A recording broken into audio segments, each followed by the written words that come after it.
Hello once again. This is Joe. We are going to be studying Proverbs 20, 21 through 30. If I have any questions, I will be referring to my iPad. I like to study with David Guzik. It's in commentary in the Blue Lettered Bible app. As you can see, it gives us the verse, which this is the King James Version, and then it gives a summary of that verse. I like to study out of the NIV.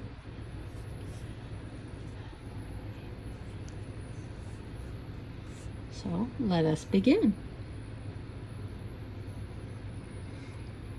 An inheritance claimed too soon will not be a blessing at the end.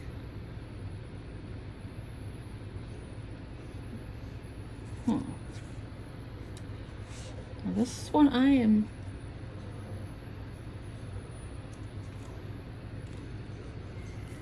and there we go again.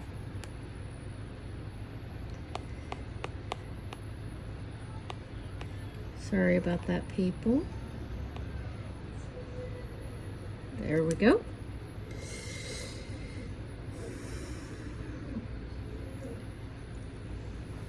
When we get too much too soon, it is often isn't helpful to us. So a large inheritance that comes hastily and towards the beginning of our life is a dangerous blessing.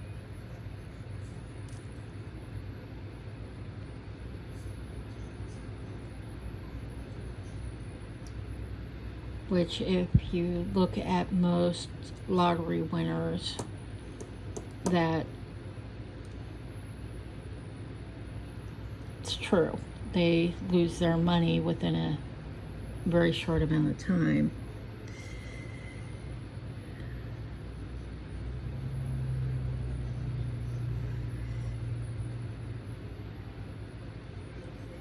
This is often how it ends when somebody gains too much too soon, apart from their own work and integrity. When large amounts are freely received, it works against blessing at the end.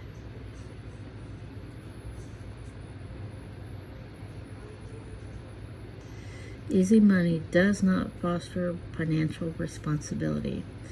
The easy money is here not necessarily dishonest gain, but even so, those who have amassed wealth slowly know better than how to keep it.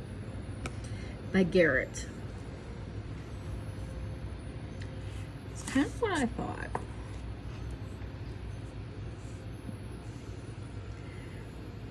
Do not say, I will pay you back for this wrong. Wait for the Lord, and he will avenge you. AKA, don't take matters into your own hands.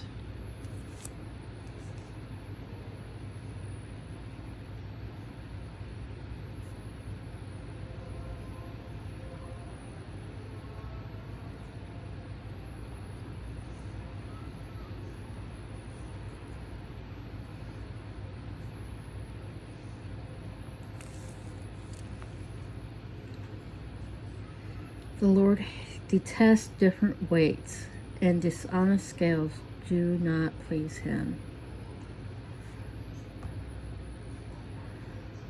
Be honest.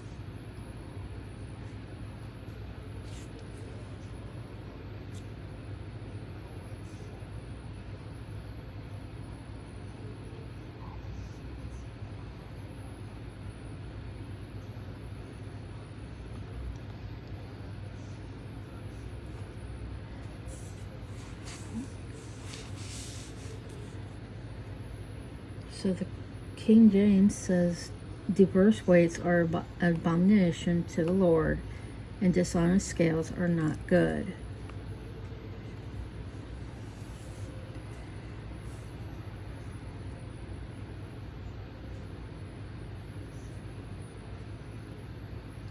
God is righteous in all his measurements when he measures something in the physical or mental realm.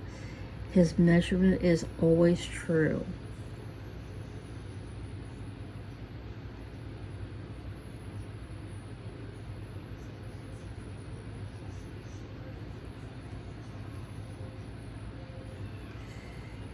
God cares that we do business honestly. I'll repeat that. God cares that we do business honestly.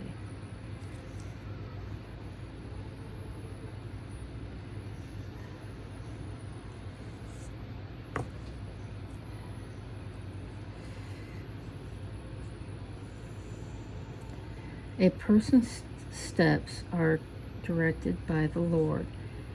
How then can anyone understand their own way?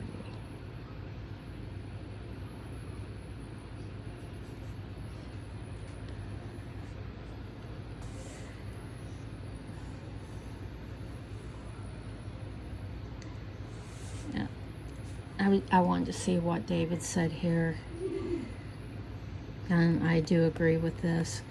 Men and women rightly make their own plans, but God guides their steps according to his own will and wisdom.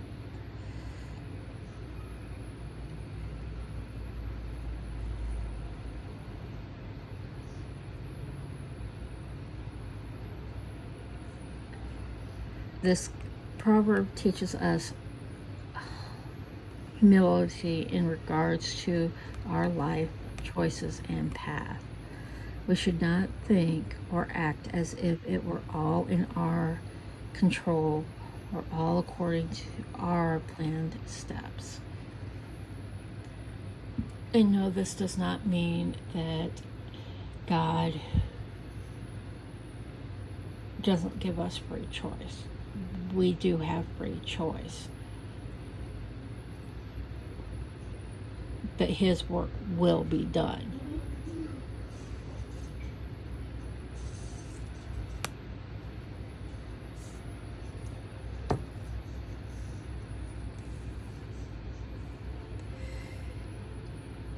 It is a trap to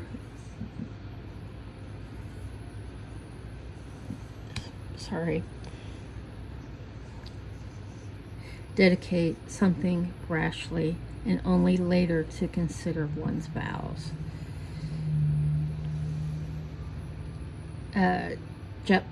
Jephthah, the judge, is a great example of this.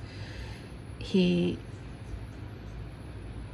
dedicated the first thing that came out of his house to the Lord, and it happened to be his only child, which was a daughter. He fulfilled his vow. He gave her up to the Lord. But that was a very rash vow. We shouldn't do that. We should always think about what we're doing and what type of vows we're making. In fact, we really shouldn't make vows. That's why it says, let your yes be yes and your no be no.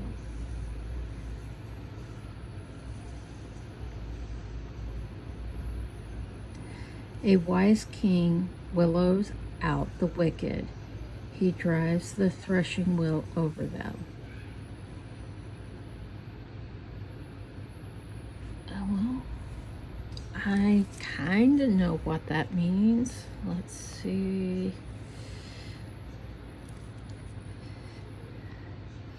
An earthly ruler understands how important it is to administer justice And part of that is to carefully examine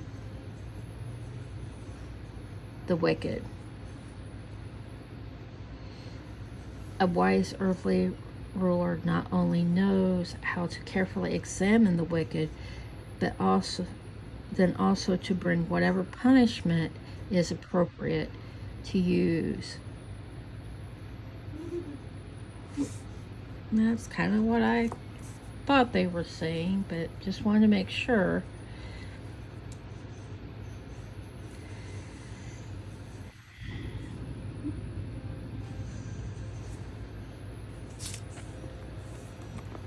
I want to make sure that people can see this. The human spirit is the lamp of the Lord that sheds light on one's inmost being. Well, that one's very self-explanatory. As long as we are in the Word, in prayer, we'll be a light to the Lord, and that light will shine out to others. All right.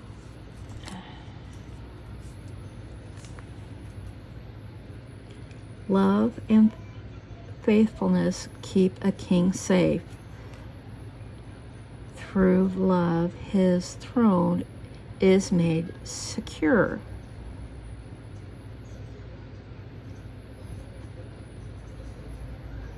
You know, that's pretty self-explanatory. I mean, look at,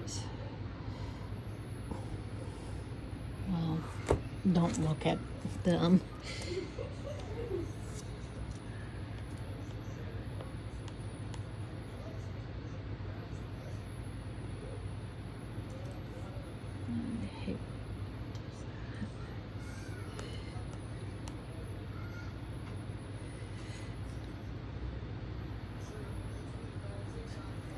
Oh, wow. It reads very different. So here it says, mercy and truth preserve the king, and by loving kindness he upholds his throne.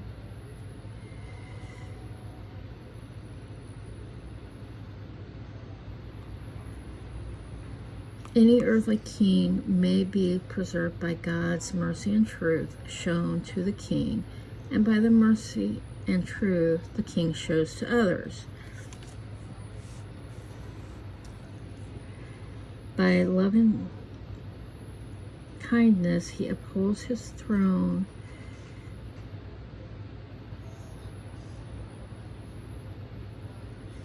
To great convenient love God shows to his people, and they should show it to others.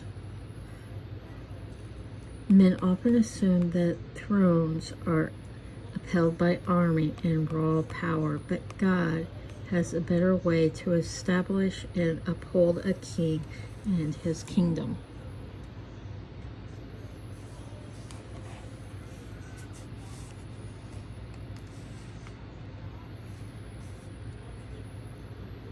The glory of young men is their strength, gray hair the splendor of the old.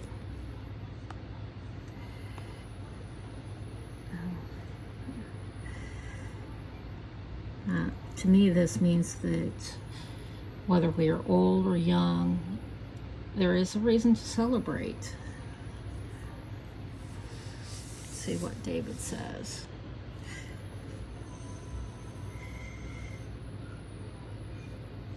God has so designed human development that young men excel at physical strength. And what the old man lacks in physical strength, they should make up for in wisdom that is apparent for those who have a gray hair. Head, not hair. And I agree with that.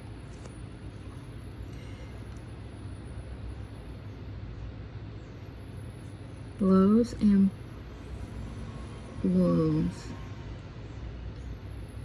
scab away evil, and beatings purge the innermost being.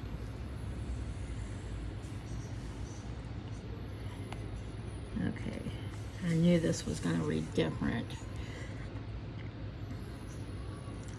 Blows that hurt cleanse away evil, as do stripes the innermost steps of the heart. Pain is a burden, but it can bring a benefit if we allow the unpleasant fire of pain to refine and cleanse away evil. Then our sorrow and our pain will not be wasted.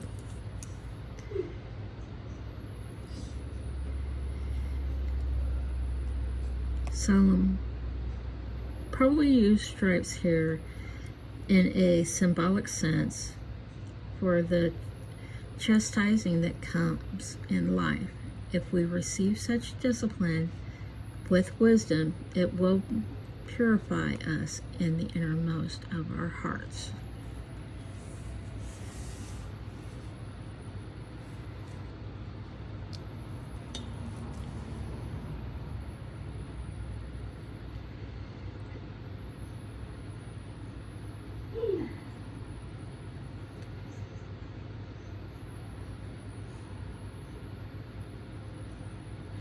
Okay.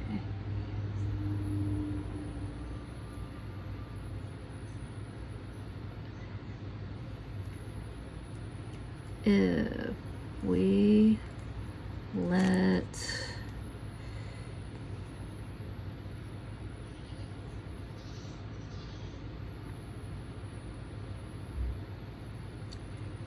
pain refine us, then we have gained.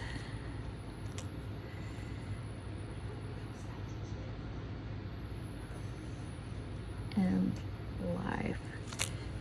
I forgot to write that. So if we let pain in life refine us, then we have gained. Thank you so much for joining me, and we will continue on.